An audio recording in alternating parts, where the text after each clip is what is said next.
अच्छा जी, जो आज की जो कोर कमेटी की मीटिंग हुई है पाकिस्तान तहरीक इंसाफ की वज़ीर-ए-आज़म साहब की क़यादत में, उसका जो सबसे अहम एजेंडा था वो मुल्क में महंगाई का मसला था।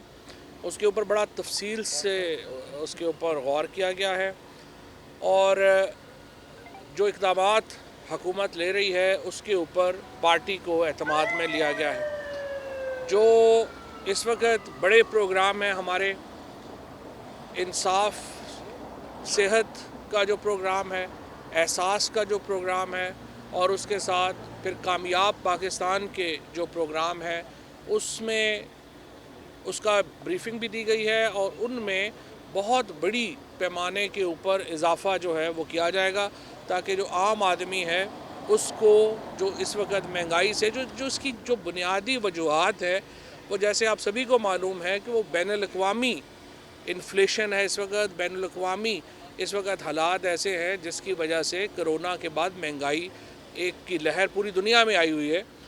और आपको मालूम है पाकिस्तान उन चंद मईशतों में है दुनिया में जो कोरोना से नबर्द-आज़मा हुई बड़ी कामयाबी से, और हम बड़ी कामयाबी से कोरोना से बाहर निकले हैं। कोई और मुल्क इस वक्त दुनिया में, अमेरिका जैसी जो बड़ी मईशत है, आप देखें तो इस वक्त जो वहाँ पे जो हुकूमत है वो शदीद दबाव में है महंगाई की वजह से।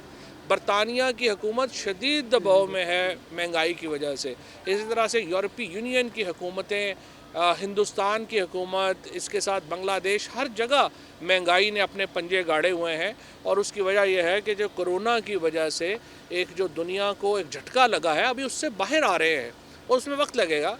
लेकिन इसके बावजूद कि इतनी बड़ी चैलेंज जो है वो पाकिस्तान ने अपनी कमज़ोर मईशत के बावजूद हमने उसका मुकाबला किया। दुनिया में और कितनी मईशतें हैं जो 5% के ऊपर ग्रो कर रही हैं, तरक्की कर रही हैं, जिस तरह पाकिस्तान ग्रो कर रहा है। दुनिया में तो इस वक्त जो ग्रोथ है वो सारी नेगेटिव है। पाकिस्तान में तरक्की की शरह जो है वो बढ़ी है। इसी तरह से 1100 अरब रुपया ज़रूरी मईशत में गया है। कंस्ट्रक्शन इंडस्ट्री में 600 अरब रुपया जो है वो लगा है, जिससे आम मज़दूर की आमदनी में इजाफ़ा हुआ है, मिस्त्री की आमदन में इजाफ़ा हुआ है, प्लम्बर की आमदन में इजाफ़ा हुआ है, दुकानदार की आमदन में इजाफ़ा हुआ है। अगर आप गांव में उठा करके देखें, आज आप अखबार में आदाद व शुमार देखेंगे, आप देखेंगे कि किस कदर ज़्यादा आपकी गाड़ियों की बिक्री में इजाफ़ा हुआ है। मोटरसाइकिल्स की जो है वो तकरीबन दुगनी इस वक्त फ़रोख्त चली गई है, ट्रैक्टर्स दुगने चले गए हैं, यूरिया खाद की खपत बढ़ गई है। हम कहते तो हैं कि पेट्रोल बड़ा महंगा हो गया है, लेकिन आप देखें कि 26% पेट्रोल की खपत बढ़ गई है। हम कहते तो हैं बिजली बड़ी महंगी हो गई है, 13% बिजली की खपत बढ़ गई है।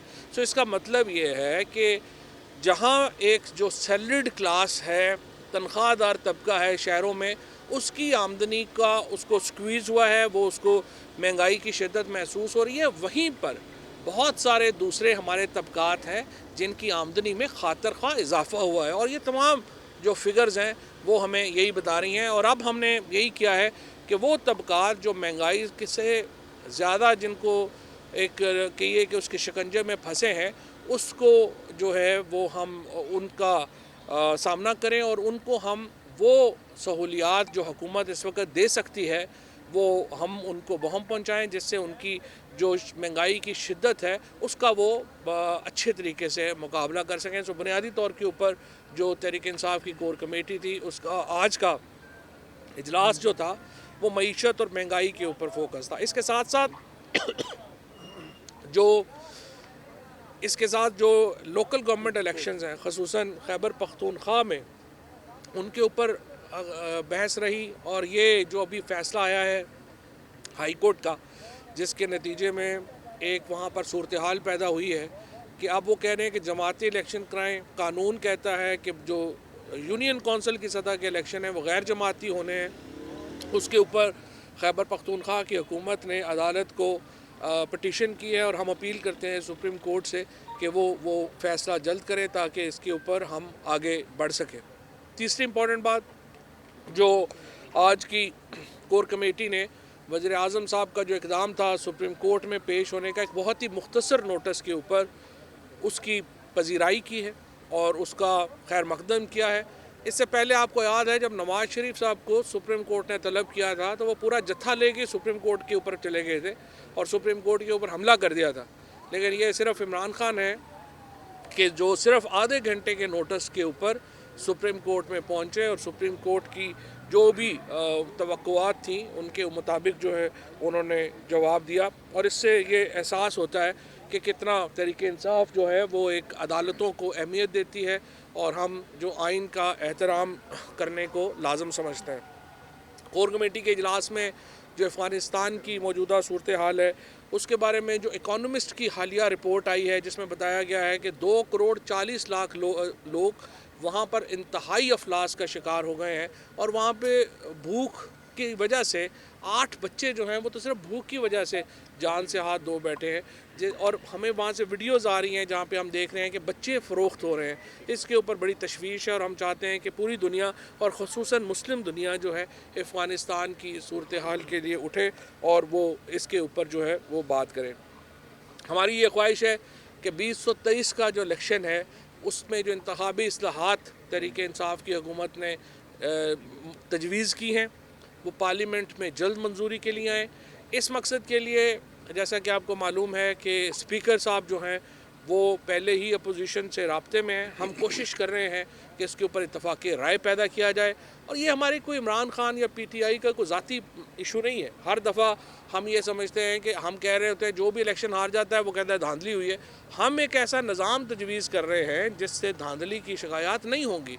अगर आपके पास कोई अपना अल्टरनेट है तो आप अपना पेश कर दीजिए। बहरहाल इसके ऊपर भी हम जो है वो कंसेंसस से आगे बढ़ना चाह रहे हैं और एक मशावरती कमेटी जो है वो इस सिलसिले में तश्कील दे दी गई है जो कि करेगी। देखिए, हम पाकिस्तान तहरीक इंसाफ मुल्क की वाहिद वफाकी सियासी जमात है। इमरान खान जो हैं उनका जो वोट है वो खैबर से लेकर के कराची तक और गवादर से लेके लाहौर तक हर जगह के ऊपर, गिलगित बिल्तिस्तान हो, कश्मीर हो, हर जगह के ऊपर अगर एक कोई वफाक का लीडर है तो इमरान खान है। और हम बात जब करते हैं तो हम सूबाइयत की बात नहीं करते हैं, हम फ़िरका वारियत की बात नहीं करते हैं, हम एक नेशनल कौमियत की बात करते हैं और हम एक वो जमात हैं जो वफाक के इंटरेस्ट को सबसे आगे रखती है, फेडरेशन के इंटरेस्ट को सबसे आगे रखती है।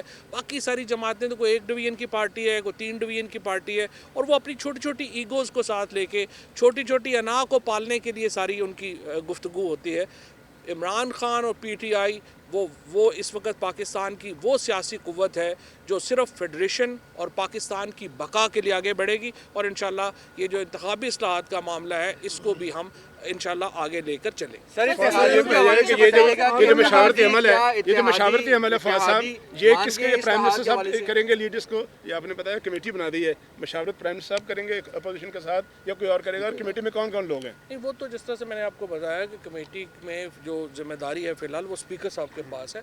स्पीकर साहब को पहले भी वज़ीर-ए-आज़म साहब ने जब असम्बली में तकरीर की थी, ये तो चूँकि पार्लिमान है ना, तो पार्लिमान की जो भी मशावरत है वो स्पीकर ऑफिस ही बेहतर है जिसको कमेटी में इस्लामाबाद से मुलाकातें हो रही हैं। मौलाना फजल रहमान एक बार फिर एक्टिव नज़र आ रहे हैं, PDM में जा रही है, पीपल्स पार्टी भी इस तरह का इम्कान नज़र आ रहा है। क्या समझते हैं कि PDM कुछ करने जा रही है? देखें, बात यह है कि ये सारा पहले ही भानमती का कुनबा है। जिस तरह मैंने पहले भी अर्ज़ किया था, अपोजिशन का कौन सा, ना इनके पास कोई लीडर है, ना इनके पास बिलावल भुट्टो साहब जो हैं बड़ी माजरत से, उनको तो लड़काना की गलियों का भी नहीं पता। उनको क्या पता कि पाकिस्तान की सियासत क्या है। फजलुर रहमान साहब जो हैं वो तो पहले साल ही जत्था लेके इस्लामाबाद के ऊपर चढ़ आए थे। अब ये सारी जो अपोजिशन है थके हुए पहलवानों पे मुश्तमिल है। ये एक दूसरे का सहारा लेके खड़े होने की कोशिश कर रहे हैं। इनको कोई ताकत की गोलियाँ चाहिए, वो मुयस्सर नहीं है।